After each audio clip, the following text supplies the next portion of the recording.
one. Okay, welcome Queens. Oh my gosh, I'm so excited for this episode. I have with me, as you can see if you're watching the video right now, Elle and Ed, who are, I'll let you introduce themselves in a moment, but what we're talking about today is the healing through compassion. So they have so many golden nuggets to share with you, and I'm so excited to get to know them. So without further ado, Elle and Ed, welcome. I'm honored that you're here. Thank you so much. We're honored to be here, and thank you. It's a true pleasure. It's amazing. Thank you. Oh no, I'm so excited. Would you like to start sharing like what it is you both do and how you ended up sharing the work that you do in the world? Yes, good question. Okay, so how we ended up doing the work that we do. Do you want to start with our story? Yeah, you can kick it off. Yeah, I think our story. Yeah. Do you want to start with our story? Good. Okay, so I think long story short, so Ed and I met, and at the time, before I met Ed, I was in a lot of toxic dating patterns. I was dating so many, I was in such dysfunctional relationships. So when I met Ed, it was beautiful. It was like this great connection. And then what happened is we went on a road trip together. Randomly, we had just met. I think you should tell the story if you want to kick it off, because this is interesting how we started our business. We could do this, yeah. Yeah. The way it works is I friended her on Facebook. You went in with the friendly crest route, did you? Random, totally random. And I, at the time, was traveling somewhere very far every month for four days a month. And I would literally get my truck car, drive as far as I could, get there, return, only to go back to work, all the while feeding my head with audiobooks on personal development, psychology, etc. So I always would put on Facebook, hey, who wants to go? Passenger seat's empty. She turned me down 4 times for Key West, but San Antonio, Texas got her. I don't know how. Literally, I drove to Arlington, Virginia, picked her up out of her apartment, and we drove to San Antonio, totally platonic, totally, respectful, all of that. I'm exactly not the guy that she's dated in the past. Yeah. And on that trip, we decided that we would start a business, that we would help people, that we would be healers. And she's amazing. She's the genius right here. This is it right here. And she's the emotional deep depth, and I'm more the logical. And between the two of us, we really round out the puzzle for people. And you can explain the compassionate healing method. Yeah, so how we like to describe it is like he's kind of the Tony Robbins, and I'm more, if you've heard of like Teal Swan, but not as in depth as Teal, or like more of the spiritual aspects, the emotional aspects. So it's kind of like 2 in 1. And Ed was pivotal in my healing all of my dysfunctional relationships. We both helped each other. I'm sure you can relate to that. We were both a mirror to each other's wounds. So throughout our dating, we started just healing together. And then with that, we came up with the compassionate healing method, because I was so frustrated. I couldn't find a balanced approach. I felt like there was either logical bypassing and one where like you would just bypass your emotions and like not feel that, but I got more split and more fragmented because I was like, why am I still feeling this? Why am I still feeling this? I couldn't get to up here because I was still stuck in trauma. But I also didn't want to stay stuck. And I felt like it was either or. It was either bypassing or it was like staying stuck in this kind of deep trauma. And like, therapists will have you discuss it, but then they don't consciously shift it. Mm-hmm. So I came up with a method, the compassionate healing method. And really its point is to bring back compassion and self-love. And you're a queen at it. That's why I just love your post, because it's all about acceptance. And then once you do accept, you can say with that, okay, now how do I grow? How do I shift that when I'm ready, but not forcing a step when we're not ready yet. So I like to call it the gentle balance between toxic masculine healing and toxic feminine healing. It's somewhere right in the middle, which is a gentle balance. That's where we're at. Yeah. I love that so much. And it's so clear to see that you are so in your feminine, Ellie, and you are so in your masculine, Ed. And the two of you, like, I see the masculine as the rock, and then the feminine's like dancing around. Like, obviously the feminine is flow, it's chaos. The masculine is strong, steady. But then the fact that you can both support each other through that, oh, it just melts my heart to see, and I'm just so honored to be able to speak to you both. So the questions I would like to, where do I even start? So Ellie, would you mind sharing a little bit about your story with the trauma, if you feel, if it's okay to share, like what trauma and how did you overcome that? Which I'm guessing your method is the way forward, right? Yes, definitely. That's exactly why I came up with it, because I needed something to really heal myself. And exactly right. Ed was really my rock. Ed was really that stable, unconditional love for me that I had never experienced. So he really supported me. I would say Ed had more physical situations to kind of handle, and I had more emotional situations to handle. Yeah. So for me, my story is basically that I never really felt like I belonged because I was the black sheep, and I'm very, very flow and creative mind, flow oriented. So I crumble with pressure and rigid environments. I'm very, like you said, the dancing at different miles, picking up different projects. And my trauma was really around this, like, how do I craft this in such a toxic masculine world? For me, growing up in Washington, D.C., you can't get further from toxic masculine. It's very status oriented, pressure oriented. You have to go into this college, you have to be interested in politics, and I didn't fit that mold. So I always felt like I didn't belong. And I always, I felt, yeah, like I always felt like I needed to chase acceptance because I didn't get that mirrored to me for whatever reason in childhood. And so I continued these dysfunctional relationships where I was chasing acceptance in completely wrong environments with very rigid or almost toxic masculine or dominating relationships. So I continued that pattern, and even in my career, I would just crumble because I was attracting environments that were not in my flow, and I just had tons of emotional and sexual and physical abuse.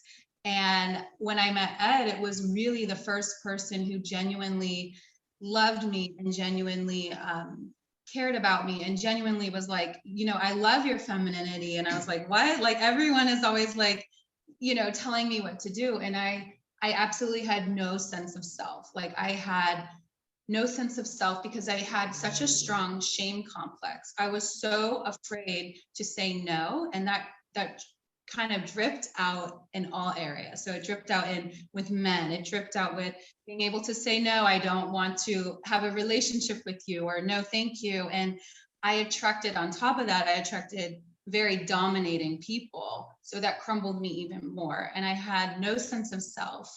So when I met Ed, it was really the first person in my life who was like, I love your dancing. Like, I love your femininity. I love these traits. He actually truly accepted me for me, where I could be myself. And that was always such a polarity for me. Like, I felt like I either had to lie and kind of be a chameleon and try to chase this acceptance in the people that would never give it to me. And I was really, I felt like a scapegoat. So I felt like, if I fix myself, then I'll be enough for them. And I felt like it was my fault, my problems, that I'm not enough for these people.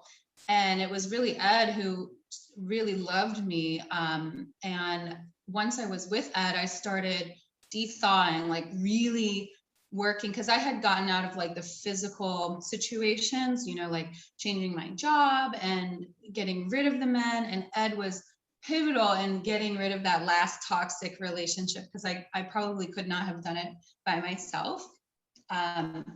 And then I started falling in love with Ed. And then that's when I worked on the emotional issues. So I was like, okay, these patterns are haunting me now, even though I've escaped it. And just tons and tons of years of physical violence, emotional violence, sexual violence, like everything. I would say I say I'm very fortunate because I dipped into a lot of different emotional traumas, but not far into like extreme. You know, I got my hand as a taste of everything in a way. So I say I'm fortunate because, you know, I am very blessed that I didn't, things didn't go worse, you know. You go down a drug spiral. Or Yeah, she's yeah. never been Yeah, a like, drug abuser or anything. Yeah. Which many people do end up going down that path to self-medicate yeah, to stop the pain. yeah. And God knows you've had pain. Yeah, so I just felt like, yeah, an internal sense of pain. And that's when I said, okay, I have to do something. I don't want to take out my pain on Ed at all. And I love him so much. And how can I work on myself so I don't sabotage this relationship? And because I was being re-traumatized on such a daily basis. And I had such a hard time discerning what's present and what's in the past and how do I feel, but not, you know, keep him protected. And of course, and I worked through all this. So sometimes, you know, we were working through, but we always return to that loving base. But that's okay. I have to come up with a method, and I had gone tried to seek help as best as I could, but it wasn't hitting my soul. So I was like, okay, has to be with me. And so I said, okay, something has to happen in the middle where I can feel the past and finally go into those places that I had bypassed for so long. But I also don't want to you know, stay stuck. I want to keep moving and shedding and being open to that bigger picture. So that's when I started making a process where I kind of zoom in and let the subconscious flow through. And I believe that's really your first step in being a channeler, as if you're channeling your past subconscious. You know, that's the beautiful step in spirituality. And not only that though, but then you zoom out and see the bigger picture and have the courage to face that trauma and say, I don't want to suffer. What can I do to fix this meaning? And Ed was the perfect person to have a safe environment for me to do that. So yeah, and I always say, like, through our love, we came up with this business, and this is like for us, our birthing of a new, you know, our spreading of our love throughout the world, basically. And I know it sounds cheesy. No, I absolutely love it. And I was just about to say, but you said the words right out of my mouth. What a beautiful, safe container, safe space that Ed created for you to allow you, to enable you to do all of this inner work. And Ed, I would love to hear, like everyone that's watching, before I press record, I was saying I'm honored to be in the presence of another conscious man. And then Ed was, I don't know what you mean, but of course we know what we know that Ed is a conscious man. So I would love to hear a little bit about your story, Ed. Like, how did you end up being Ellie's savior and then creating this beautiful, radiant, safe, I can just feel it. I'm receiving the love that you have between each other. It's beautiful. How did you end up here? I can honestly say, and I know this is going to sound cheesy also, but probably everything I know about what I know either came from my mother or from her. Okay. I mean that sincerely, because when I met her, she had no idea what unconditional love was. And my mom definitely knows, and so does my dad. And they just raised us that way. And when I met her, she'll tell you, she is 100% everything I'm not, and I'm 100% everything she's not. And that's why it works so well, is because we are literally magnets, and we're attracted to each other, and we balance out between the two of us. And so with me, I just feel like, you know, she had no idea that she was actually right in what she was doing. You had, as a little girl, you know, you're not responsible, you know, your parents are, and you have to have some kind of feeling of internalizing. And she basically, I feel bad for you because I'm choking up here, because she actually didn't know that she was okay. She took everything as her fault. And what I did was I basically said, I'm here. Yeah. I'm all in. On April 1st, 2018, I took her to a park in my hometown, and I basically said, I'm all in. You got all of me. This is it. I don't have nothing else to give you. I got chills right now, by the way, because I remember it so well. I'm all in. I'm here for you. And I know that you need me, and that you need me to be here for you 100%. And that's when I life mated her. That was our life mate ceremony. So from that day forward, we've lived in a van for 2 years. We traveled the entire United States. We did everything together that, you know, and just 100% of the time I'm all in. And she's amazing. I mean, you are. You've grown so much. I've grown so much. Oh my God. But yeah, I can owe it all to my mother, my father, and her. She's just amazing. You're just like a beacon of love and light. It's just, I'm welling up. I'm getting emotional. It's just so beautiful. I'm just being with that for a moment. Thank you for sharing all of that love. I get choked up because I'm serious when I say this. I get choked up because you don't know this, but I've actually cried for her, for the abuse that when she told me what she went through, and I'm about to now. It's sad. It's really, I mean, seriously sad. And I actually apologize to her, because men should treat women. That's disgusting. The thing, I won't go down. The things that have happened to her, and the way it's just, we're going to leave that there. It's just sad. And that's why I say I was getting choked up. I'm getting choked up again. And I love her. She's just amazing. She really is. She's a beautiful flower. Yeah. I would love for you guys to share, you know how in the personal development space, and I fully believe this, everyone is a mirror. I actually had a client say to me today, I never understood what that really meant. And of course, I gave her my view on that. But I would love to hear it from you two, being in such a beautiful relationship. Like, what does it mean to be each other's mirror?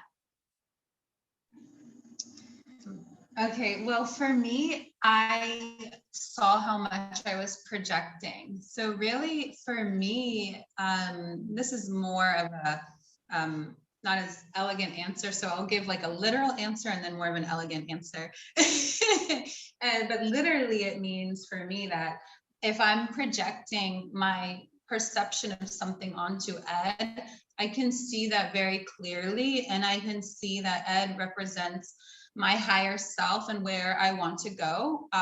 And so when I see when I see something that's just maybe not right or not clicking or something, I stop and I see, okay, where might I either be projecting something or having a different perception, or where do I need a new action? So for me, he really serves as a mirror to show me all of the aspects within me, the good and the bad, the aspects that need to open to light, and also the ones that I want to reclaim within myself. So positive and negative suppressed aspects. So show them to me, and I'll see, where am I projecting? Where am I trying to defend with shame and like shut down? Where is the meaning off? And I become then conscious through that. And through this relationship is where I had my greatest healing, because it was the only desire I had to want to really fight for it. It was something that was worth for me to fix myself. And I just want to add too, real fast, that a lot of my trauma was really just the perception. Yes, I was attracting people where the contrast was so different that it's so impossible to be compatible. But also I had internalized as a child meanings that carried out until I brought them into light and until I saw basically. As for me, I consider myself to be the luckiest man on the planet. And she's the biggest reason why. Okay. You know, you're asking about the mirror, saying mirror, mirror on the wall. This mirror talks back. Okay.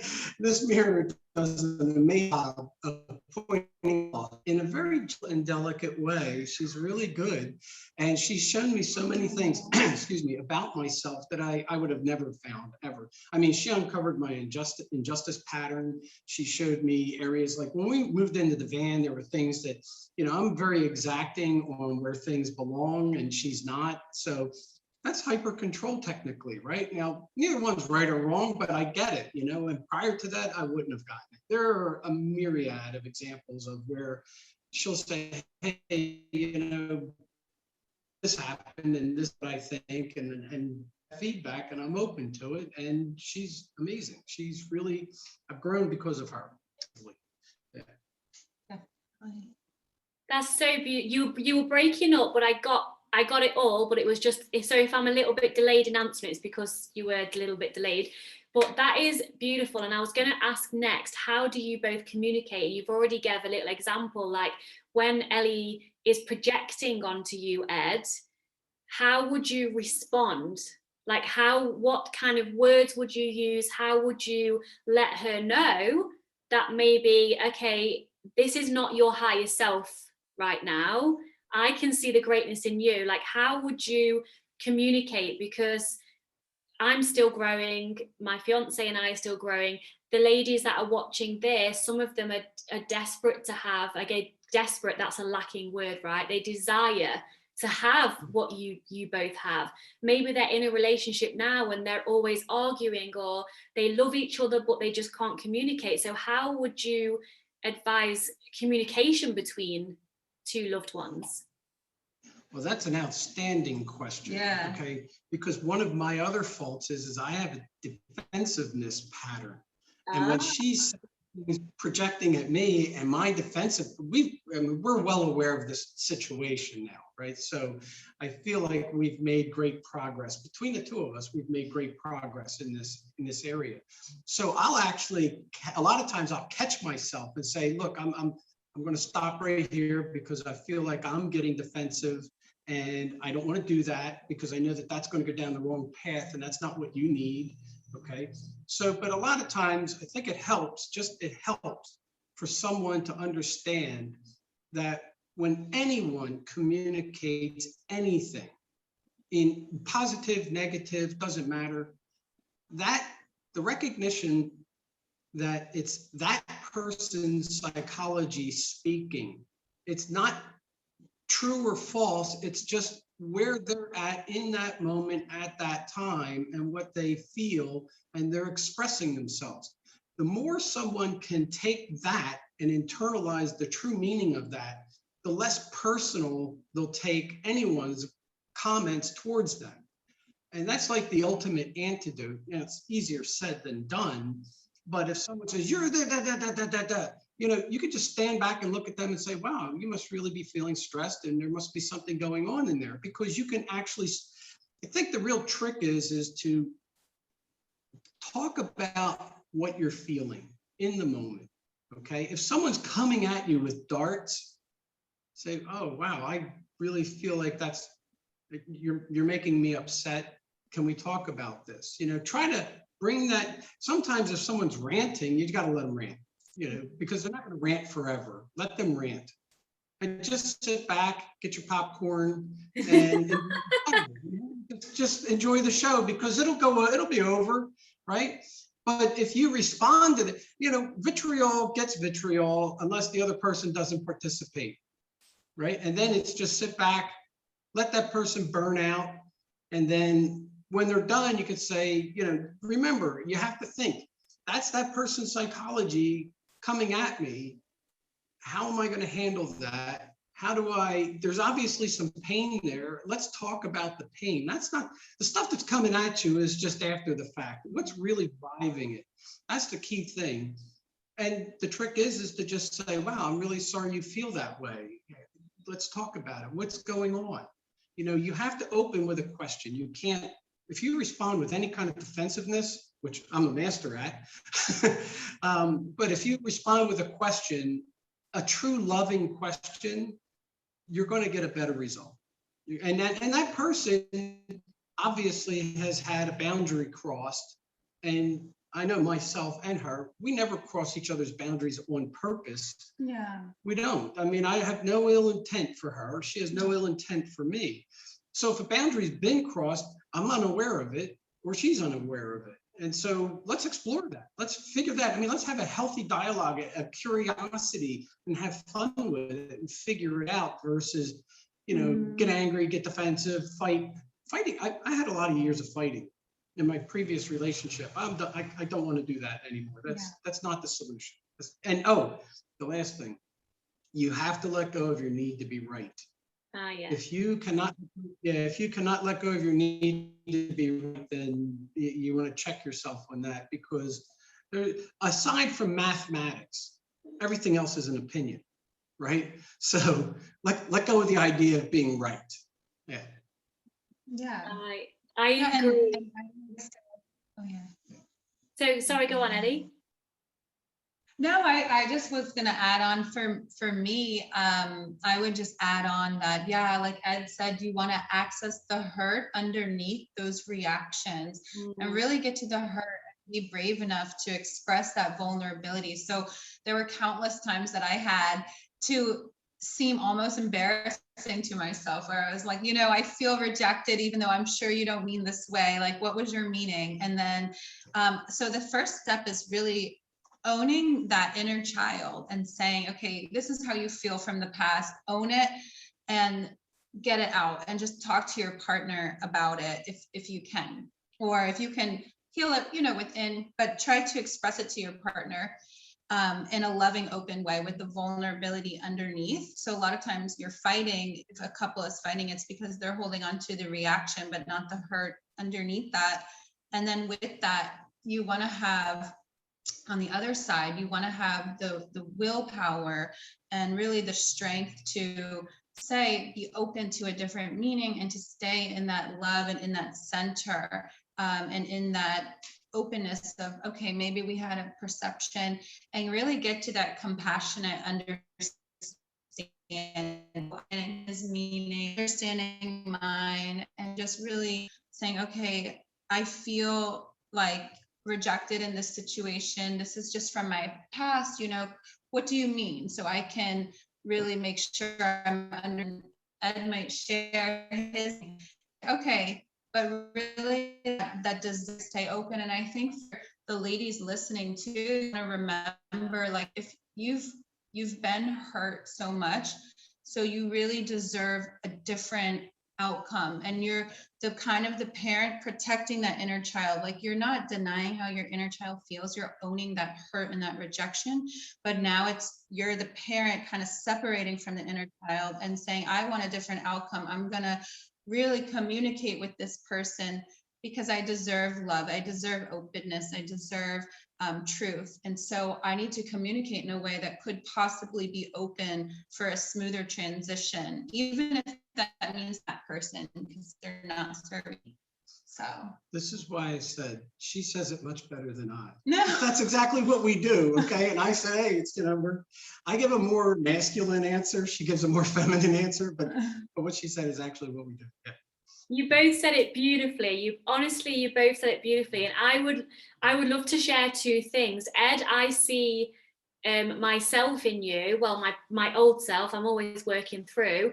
I used to get triggered and I used to be very defensive. So all he would say to me is, oh, what did you do today in my business? Because he wanted me to share my day. And automatically, because I had a wound around, I need to do, because otherwise I'm not good enough if I've not. And then I decided that his question meant, well, have you done anything today? And I was like, well, what do you mean? I've done this, this, this. And he was like, no, I just want to hear about your day. And I was like, wow, that really, it felt like he was attacking me, but that was all my stuff. And then this is the biggest thing I've learned from Wouter. I learned this from my parents. They're still friends, they're still amicable, but they divorced when I was younger, and they never communicated, like they never spoke to each other. And so I learned from my mum that if something gets difficult, you just leave, because that's the easiest thing to do. Like, don't talk about it, decide that the man has to be the mind reader, and then just leave. So I live in the Netherlands and I'm English, and I moved here to be with him. The amount of times at the beginning of our relationship, I was so close to I'm just going back to England because I can just leave, and then I'm the powerful one because, you know, I'm in control. Whereas he, like Ed, he invited me, let's talk about it. Like, here's a safe space for you. And I was like, the whole inner child was having a field day, like, nope, I don't want to talk. And he was like, no, I'm a safe space, let's talk about it. And it was so uncomfortable for me to share my feelings because I didn't think I was worthy of sharing that. But he taught me how to share my feelings, and it's a judgment-free space. He can share how he feels, and then we come to a deeper loving container, and it's just beautiful how we help each other. So thank you for allowing me to share that from what you've said. It was beautiful. That was spot on. Exactly. We both can relate. Yeah. Ultimately, we all have a filter that was built from our past that cloud our objectivity of what's going on. And in fact, I actually teach this. It's actually impossible to see anything objectively because we're human. Yeah. I have an article and all that stuff, content on that, but we're human. We can't see anything objectively, period. So yeah, you're right on. And it's just about wanting. I mean, you have to want to work through it, of course. It takes two. Of course, it always starts with self, always. And then when you show up for yourself and when you want to work through it, the other one can meet you there. But it takes two, and it takes it's 80% inner work, isn't it? And 20% strategy and implementing and the action. Yeah. Yes. And I think having an unconditional love is the mandatory foundation for it to work, because I genuinely believe that she has my best interests at heart. And I know I have her best interests at heart. And we can start there. You know, even if we're so polarized, we're still one. Yeah. And I'm on her side. You know, most people defensive and then it's all about themselves. I'm on her side. She's on my side. And reminding yourself of that while you're in that moment, it goes a long way. Absolutely. Wow. I would love to spend the last 10 or 15 minutes also, if it's okay with you, talking about any body image or eating disorder either of you may have had. I do believe that you've experienced this, Ellie, and maybe Ed, you have too. Yes. Or you've seen that with women in your family. Can you speak to body image, like self-worth, eating disorders, trauma around that? You can lead. Yeah, that's a great question. We both have experienced that. For me, I would say I dabbled. I'm very disorganized attachment. So I didn't have one specific pattern throughout my life of like just binge eating or just anxiously attaching or just avoidant. I was a mix of everything. So I've had a strange plethora of experiences. I would say let's see. I don't know if I was, I definitely binge ate when I was younger, and I definitely was hungry all the time because I wouldn't eat a meal. And my mom was like, why don't we just eat a meal? I was just always snacking. So for me, I definitely binge ate, and I would almost pride myself in being skinny. I almost got kind of like a complex, being like, oh, look at me, I can be, because, you know, it's anything where I could get attention for and approval, because I was so desperate for acceptance or validation and needing that mirror. And so even in a way, I would pride myself in being able to like eat 10 cookies.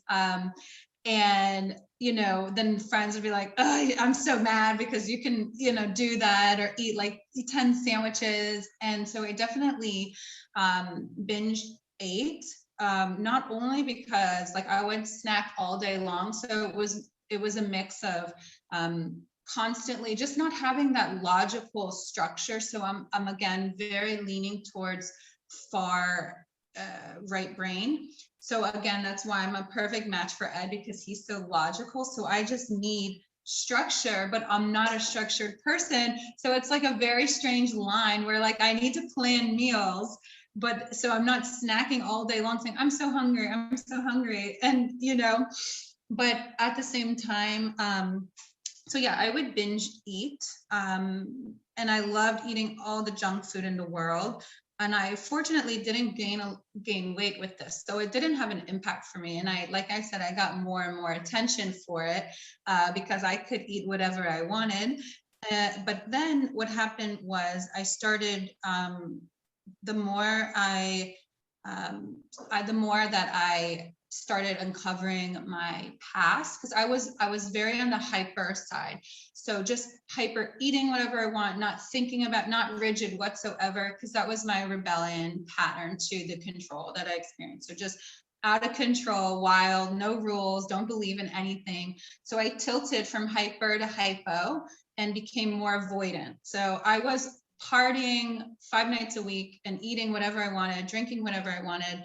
And then I tilted to hypo, where I was like, Ed, I don't want to go out. When I met him on you know, he didn't really. I didn't know her when she was hyper. He knew me. Maybe at the end. Yeah, at the cusp when we went on the road trip, for sure. I was, you know, test everything basically. And I was like, I don't have a problem. I don't feel anything, you know. And then I was hypo, and I started becoming so aware of everything in my life that it was almost impossible to manage. So I coped by tilting a 360 into very rigid, very exercise oriented, and very cautious. I was definitely on the line of anorexic. I don't really like the black and white labels. It's so, I think we can all relate to emotional eating patterns. So for me, the label of anorexic, for me, it's considered anorexic for me because I was needing that. If I did eat outside my range of what felt safe, I was like, I have to go exercise now for an hour extra and push through. And that is a sign of binging and then purging in a way. That's definitely a sign in my book. Yeah. And then also I did eat a lot, but I was so strict on what I ate. So to me, that is anorexic, but it's not your typical definition, because I ate all the time because I was hungry, and I had this scarcity mindset of like, where am I going to get my next food? Because I wasn't logical enough to map out meals to feel like I was worthy to receive all those calories. I just have a very strange stomach. It's very small, so I don't like to eat a lot, but then I'm hungry all the time, and then it's a disaster. So I was eating so much, like pounds of fish. But when you said, if you don't mind me sharing from your post, the egg diet, I relate to the egg diet because we cooked in the van eggs, sweet potatoes, and fish with quinoa. And that was really, in squash, that was really like my diet, because I was so afraid it felt safe to me to finally be in control and finally have like a false sense of control, as like, and I wanted so badly to eat healthy, but I had this pressure to eat healthy. Like I love to eat healthy. It's actually a passion of mine, but in a safe context of exploring and having fun with it and trying different things. And of course, eating what I want when I crave it. But I had this pressure over top of it. And so it was a strange dynamic, because that's why I like to explain it, because a lot of people would say, well, you eat so much, I'm shocked, you know. But I had such rigid ideas of what that looked like. And I was so terrified of fat, of eating fat, even if it was avocado or chocolate, because I had these headaches happening to me. And I thought, okay, at one point I was fat malabsorbed, so I had to stay away from the fat. But then I just took that to extreme, basically. So body image, definitely I can relate to. And the eating disorders, definitely. I don't know, do you mind me adding a little bit? Yeah, Okay, fine. so when we lived in the van and she was talking about how much she was eating, you know, let's clear up something here real quick. She eats a lot, and they're raw, because the first year in the van, we didn't have a grill or anything, right? So she was eating everything, fruits, vegetables, me too, fruit, vegetables, raw. And I used to tell her she's like that landscaping chipping machine where they throw the sticks and it comes out. Her, you know, just throw the vegetables in, just throw the vegetables in. The vegetables will fill you up, but she eats. Oh my God, she was. Yes, all exactly. That. I was like, I got to keep my arms and hands away from her. Yes. I might get eaten. But seriously, I joke about that. But she eats literally chemical-free raw fruit, vegetables. If it's fish, it has to be wild caught and no chemicals added. I mean, there was a lot of rules. Yeah, and so she's eating incredibly healthy, but a lot. A lot. We would go to Costco every 3 days. Yeah. If Costco was around the corner. Yeah. So as for me, I'm 5'6", and I've weighed as much as 200. That's like overweight. And trace it back, there's several factors for why I allowed myself to get to be that size. And I think the number one reason is because my mom had great intentions. You know, she raised us to love unconditionally and everyone. And she literally taught us, it doesn't matter what you look like on the outside, it matters who you are on the inside. Mm-hmm. And her intentions are 100%. But when you truly believe it doesn't matter what you look on the outside, you end up eating whatever you want and as much as you want and as often as you want. And combine that with stress eating, which I definitely have. Combine that with my mom is all Italian, and she loves to cook, and she's an amazing cook. So everything tastes great. And if you don't have seconds, she's insulted, right? So and then I've studied this massively. I have siblings, 2 brothers and a sister. And my mom would put the food out on the table, and you would take the food from the center of the table and put it on your plate. Well, that turns into competitive eating, because if you get it before they get it, so you end up getting more and you take more too, right? So you're always overfeeding yourself. I mean, if you ever want to figure out why you have an eating pattern problem, just study your family's dinner table, and that'll give you every answer. Yeah, I mean, I actually had one of the dogs that was in my house at the time, Dutchie. He came up out of the periphery of my eye. I saw him coming at me, like just walking up to me. And instinctively, my left arm went around my bowl of oatmeal I was eating. What was that about? Because that was definitely a conditioned response, right? And I traced it back. My brother John used to sit to the left of me. Now the dog's on the right of me, right? But my left arm went out, right? My brother John, he's a great guy. He used to tease me all the time, and he would take his fork and steal food off my plate, right? So I would put my arm up to protect it. And so all of those eating patterns come from, you know, your abuse, your childhood, your family table, etc. So yeah, I've wrestled with that and purged 90% of it. I still got a little work to do. You know, I'm not at my typical optimum goal weight, but it's not my priority right at the moment. Yeah. I'm healthy. I mean, I'm very healthy. Isn't that amazing? Thank you so much for sharing. But it's so, when we dive into self, I'm just going to leave it with the word self, and start to dig deeper. And then we're kind of like, oh, that's why, because in the modern world, we'd beat ourselves up. we self-sabotage, we blame ourselves. But then, although it doesn't heal it straight away, just finding out where it's come from and why it's okay that we're like that, and now we can bring it into the light, we can then consciously choose to heal this. But Yes. you Yep. can't heal what you don't know where it's from and why.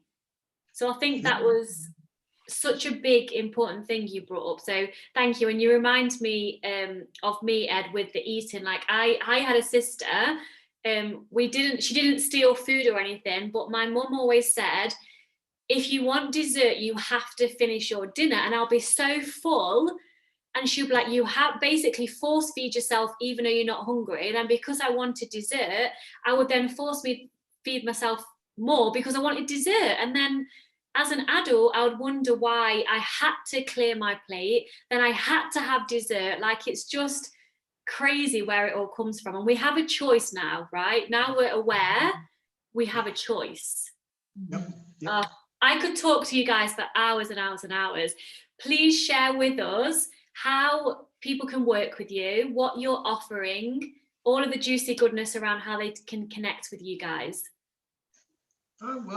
Basically, we're right now creating our internet sales funnels for her book, Triggered, okay, Compassionate Healing Method. And we're also selling courses on toxic dating patterns and how to heal them. Wow. And we're working on a few other things right at the moment. They could check us out at magneticmate.com, but that's not where we're going to be. Magneticmate.com. That's where we're at. So I think that's about it, right? Or do you? We don't really do personal coaching per se currently.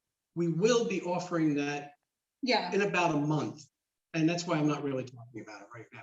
Okay. That's exciting. So if anyone's listening and they would love to have Ed, and are you doing it as a joint, as a couple coaching?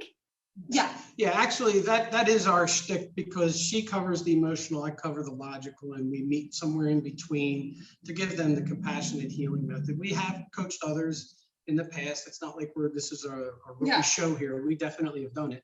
And we find that our clients are very, very satisfied with the results, and we get them results quickly. Right? Very quickly. We strive to create epiphany moments for the person.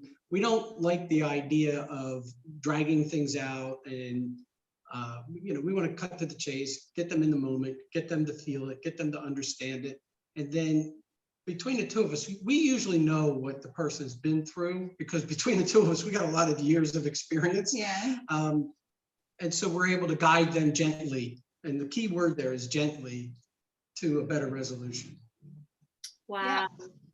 Whoever decides to work with you is so blessed to have both of you in such radiant beings sharing wisdom. And so if anyone listening is wanting, like, is it relationship coaching, trauma coaching, like, what's your speciality? Not that you, well, everything, I'm guessing, but what do you want to speak to most?